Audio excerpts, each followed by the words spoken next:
요한복음 20장 19절부터 22절을 봉독합니다. 이날 곧 안식 후 첫날 저녁 때 제자들이 유대인들을 두려워하여 모인 곳의 문들을 닫았더니 예수님께서 오사 가운데 서서 이르시되 너희에게 평강이 있을지어다. 이 말씀을 하시고 손과 옆구리를 보이시니 제자들이 주를 보고 기뻐하더라. 예수님께서 또 이르시되 너희에게 평강이 있을지어다. 아버지께서 나를 보내신 것 같이 나도 너희를 보내노라. 이 말씀을 하시고 그들을 향하여 숨을 내쉬며 이르시되 성령을 받으라. 하나님의 은혜와 축복이 여러분들과 함께 하시기를 축원합니다. 아멘. 어느 날 어떤 분이 조카를 만났습니다. 그 조카는 어린 아이였었는데 교회를 열심히 다녔습니다. 그래서 너무나 예쁘고 기특해서 물어봅니다. 너 교회 가서 무엇을 하느냐? 그러니까 대답하기를 예수님을 배웁니다. 그렇게 대답합니다. 거기서 뭘 먹는다든지 뭐 재밌는 걸 한다든지라고 이야기하는 것이 아니라 예수님을 배운다기에 너무나도 기특했습니다. 그래서 예수님에 관해서 무엇을 배웠니? 라고 물어봤습니다. 그러자 예수님은 날마다 죽고 날마다 살아요 라고 대답을 했습니다. 그렇습니다. 우리가 믿는 예수님은 우리를 위해서 십자가에서 죽으셨고 그리고 사흘 만에 부활을 하셨습니다. 그 십자가와 부활을 믿는 사람은 구원을 받은 사람입니다. 천국의 백성입니다. 그리고 반드시 천국에 들어갑니다. 예수님의 부활을 믿지 못하는 사람들이 많이 있습니다. 그러나 예수님의 부활을 믿는다고 하는 것은 이미 구원을 받았다는 증거이고 천국에 들어간다는 확증이 되겠습니다. 이제 예수님께서 부활하셔서 제자들의 모여있는 곳에 나타나셔서 하신 말씀이 오늘의 말씀이 되겠습니다. 제자들은 두려워서 문을 꽁꽁 걸어 잠그고 있습니다. 그때 예수님이 그들을 찾아오셨습니다. 우리 예수님은 찾아오시는 분이십니다. 우리 하나님은 찾아오시는 하나님이십니다. 연약한 자들을 찾아오십니다. 슬픈 자들을 찾아오십니다. 아프고 두려운 자들을 찾아오십니다. 우리 예수님이 찾아오셔서 그들에게 하시는 말씀이 무엇입니까? 첫째는 너희에게 평강이 있을지어다 라고 말씀을 하십니다. 여러분, 평강이 무엇입니까? 천국에서의 우리의 상태가 평강입니다. 천국에는 없는 것이 많이 있습니다. 눈물이 없습니다. 탄식이 없습니다. 슬픔이 없습니다. 근심이 없습니다. 걱정이 없습니다. 분노가 없습니다. 짜증이 없습니다. 미움이 없습니다. 그러나 천국에 있는 것이 있습니다. 기쁨이 있습니다. 즐거움이 있습니다. 만족이 있습니다. 자유가 있습니다. 그리고 평강이 있습니다. 이 평강은 천국에서 우리의 상태를 말해주고 있는 것입니다. 그러므로 평강이 있을지어다 라고 우리 예수님께서 말씀하신 것은 너희 속에 천국이 있을지어다 라고 말씀을 해 주시는 것입니다. 이것은 창조 선언과 같습니다. 하나님께서 천지를 창조하실 때 어떻게 선언하셨어요? 빛이 있으라 라고 선언하시자 빛이 있었습니다. 마찬가지로 평강이 너희들에게 있을지어다 라고 예수님이 선언하시자 그들 속에는 차고 넘치는 평강이 생기게 되었던 것입니다. 그러므로 여러분 천국의 삶을 누리기를 원한다면 우리는 평강이 꼭 필요한 것입니다. 산상수훈을 보세요. 예수님께서 제자들에게 말씀하신 8가지의 산상수훈 중에 첫 번째는 무엇입니까? 심령이 가난한 자는 복이 있나니 천국이 저희의 것이다. 마지막은 무엇입니까? 의를 위하여 핍박을 받는 자는 복이 있나니 천국이 저희의 것이다 라고 말씀을 하셨습니다. 그러므로 여러분, 우리 예수님께서는 우리에게 부활의 선물로 평강을 주시는 예수님이십니다. 여러분, 평강이란 무엇입니까? 모든 것이 질서대로 되어 있는 상태를 평강이라고 말합니다. 그러니까 질서를 벗어나면 이것은 평강이 아닙니다. 우리 몸의 기능에 질서가 있을 때 그 몸이 평안합니다. 우리 마음도 질서가 있을 때 그 마음이 평안합니다. 우리의 생활도 질서가 있을 때 삶도 평안합니다. 그래서 질서를 가지고 살아가는 것은 얼마나 큰 평강의 삶인지 모릅니다. 그래서 예수님이 우리에게 뭐가 필요한지를 잘 아시고 제일 처음에 하신 말씀은 평강이 있을지어다를 2번씩이나 말씀을 하십니다. 여러분들, 평강이 여러분 속에 있음을 믿으시고 평강을 누리시고 평강 가운데 천국의 삶을 살아가게 되시기를 간절히 축원합니다. 2번째로 예수님께서 그들에게 주신 것이 무엇입니까? 이제 두려워 떨고 있는 그 제자들이었습니다. 예수님이 그들에게 나타났습니다. 부활의 주님을 보자 제자들은 기뻤다고 말하고 있습니다.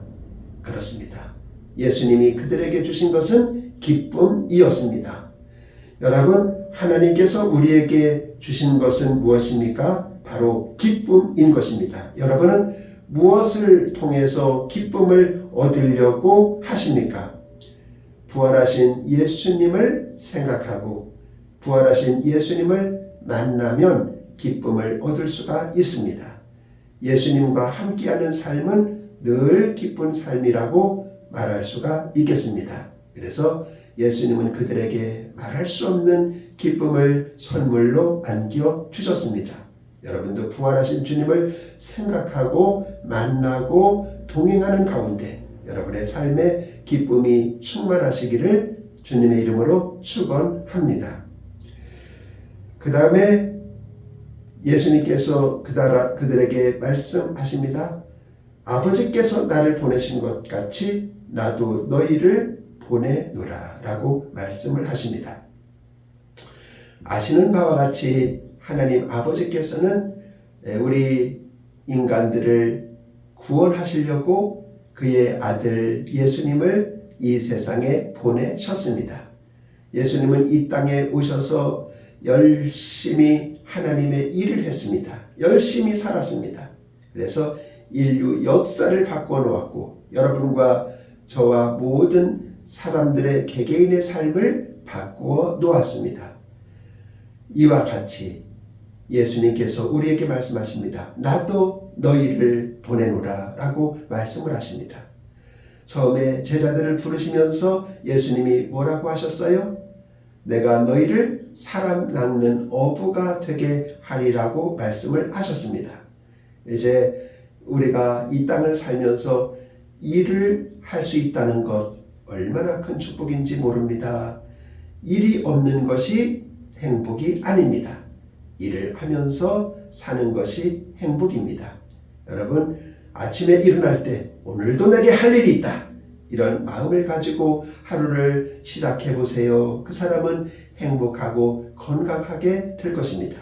여러분도 날마다 할 일을 주신 하나님께 감사하고 또 평생 사는 동안에 할 일을 잘 감당하셔서 여러분의 삶에 큰 축복이 되고 하나님께 영광이 되시기를 축원합니다. 그런 예수님께서 또 말씀을 하십니다. 예수님께서 이르시되 숨을 내쉬며 이르시기를 성령을 받으라 라고 말씀을 하셨습니다. 우리 예수님께서 그들에게 성령을 선물로 주셨습니다.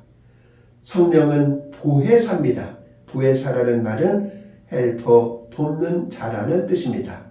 우리가 이 땅을 살아갈 때 우리는 하나님의 도우심이 필요합니다. 내가 산을 향하여 눈을 들리라. 나의 도움이 어디서 올까? 나의 도움이 천지를 지으신 여호와께서로다. 그래서 하나님이 우리와 함께 하시고 우리를 도우신다면 얼마나 행복한 삶이 되겠습니까? 그래서 예수님께서 우리에게 주신 분이 바로 삼위 하나님 성령님이십니다. 성령님은 우리와 함께 하십니다. 그리고 우리 속에 함께 계십니다. 그리고 성령은 진리의 영입니다. 예수님이 말씀하신 것을 생각나게 하십니다. 그리고 가르쳐 주십니다. 성령께서 우리와 함께 하시면 우리는 이 세상을 살아갈 때 여러분 힘을 얻게 됩니다.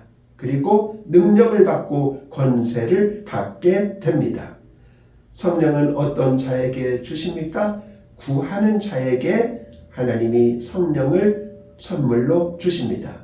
그래서 우리는 성령을 통해서 새 힘을 얻기 때문에 그리고 승리하는 삶을 살기 때문에 하나님 앞에 구하고 기도하여 성령의 충만을 받고 성령의 세례를 받고 성령의 열매를 맺어야 되겠습니다.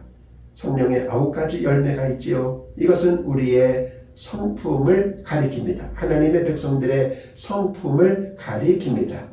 그래서 우리가 성령의 열매를 맺어서 예수님과 같은 인격을 나타내고 예수님과 같은 삶을 살아낼 때 그것이 우리를 향하신 하나님의 뜻인 것입니다.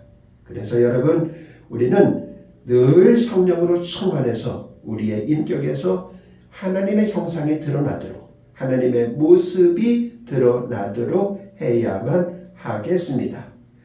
우리 예수님께서는 우리에게 성령을 주시기를 원하고 계십니다. 에스겔서 37장의 말씀을 기억하시지요?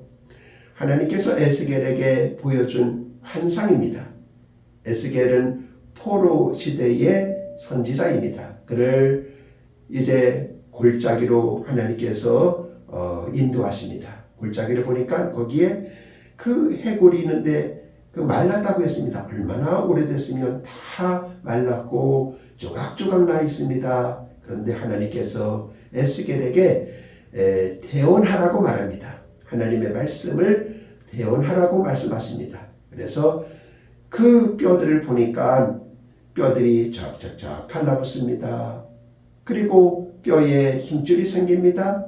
살이 붙습니다. 그리고 가죽이 생깁니다. 그러나 여전히 움직일 수는 없습니다. 그때 하나님께서 에스겔에게 그 생기가 거기에 들어가라고 대언하라고 말씀하십니다. 그러자 그 골짜기에 그 해골 같은 것들이 여러분 무수한 살아있는 군대가 되었습니다. 이와 같이 성령은 우리를 하여금 활동적이게 하고 활기 있게 하고 살아있게 하고 십자가 군병이 되게 하는 것입니다. 그러므로 우리는 성령으로 늘 충만하게 살아야 됩니다. 술 취하지 말라. 이는 방탕한 것이니 오직 성령의 충만함을 받으라고 말씀을 하십니다. 우리 모두 날마다 성령으로 충만한 삶을 살 때 우리는 마귀를 이기고 세상을 이기고 죄를 이기는 삶을 살게 되는 것입니다. 이와 같은 은혜를 하나님께서 여러분들에게 축복해 주시기를 바랍니다. 이제 제자들의 삶은 변화되었습니다. 예수님께서 그들에게 나타나셔서 축복하셨기 때문입니다. 말씀하셨기 때문입니다. 그리고 부활주님이 그들과 성령으로 함께 하시고 내주하시고 동행하셨기 때문입니다. 오늘 우리들도 부활주님과 늘 함께 한다고 한다면 우리의 삶에는 승리가 있을 것이고 하나님의 사명을 잘 감당하는 삶이 있을 것입니다. 요엘서 2장에 보면 이런 말씀이 있습니다. 하나님께서 말씀하십니다. 말세에 내가 내 영을 만민에게 부어주리라. 남종과 여종들에게 부어주리라고 말씀을 하십니다. 이 말세는 매우 혼탁한 시대입니다. 영이 혼탁한 시대입니다. 그래서 여러분, 그 미신이 얼마나 많습니까? 무당이 얼마나 많습니까? 사주 관상을 보는 데가 얼마나 많습니까? 여러분, 영이 혼탁합니다. 영이 이 세계를 지배하고 있는 것입니다. 그때 우리 하나님의 사람들은, 주님의 교회는 늘 하나님의 영, 예수님의 영, 건전한 영, 그리고 성령으로 살아야 되겠습니다. 그때 이 사회를 정화시킬 수 있습니다. 이 사회를 정결하게 할 수가 있습니다. 성령은 거룩하게 하는 영입니다. 정결하게 하는 영입니다. 성결하게 하는 영입니다. 깨끗하게 하는 영입니다. 그래서 우리 나라와 우리 민족이 성령의 지배를 받아야 되겠습니다. 성령의 계절이 오도록 해야만 되겠습니다. 이 땅에 모든 사신 우상이 물러가고 하나님의 영 성령께서 운행하시는, 다스리시는, 지배하시는 나라와 민족이 되어야 하겠습니다. 이를 위해서 기도해 주시기를 바랍니다. 여러분의 삶에 늘 부활주님이 함께 하셔서 평강이 지배되기를 바랍니다. 하나님께서 함께 하셔서 보냄받은 자의 삶을 살아갈 수 있기를 바랍니다. 예수님이 늘 함께 하셔서 기쁨이 충만하기를 바랍니다. 그리고 부활주님께서 함께 하셔서 늘 성령으로 시작해서 성령으로 진행하고 성령으로 마치는, 완결하는 그런 은혜가 함께 하시기를 축원합니다. 하나님 아버지, 부활주님께서 우리와 함께 하시니 우리는 절망이 변하여 소망이 됩니다. 근심이 변하여 기쁨이 됩니다. 우리의 두려움이 변하여 담대함이 됩니다. 부활주님께 찬송하고 감사를 드립니다. 늘 예수님과 함께 동행하는 삶이 되게 하여 주옵소서. 예수님의 이름으로 기도드립니다. 아멘.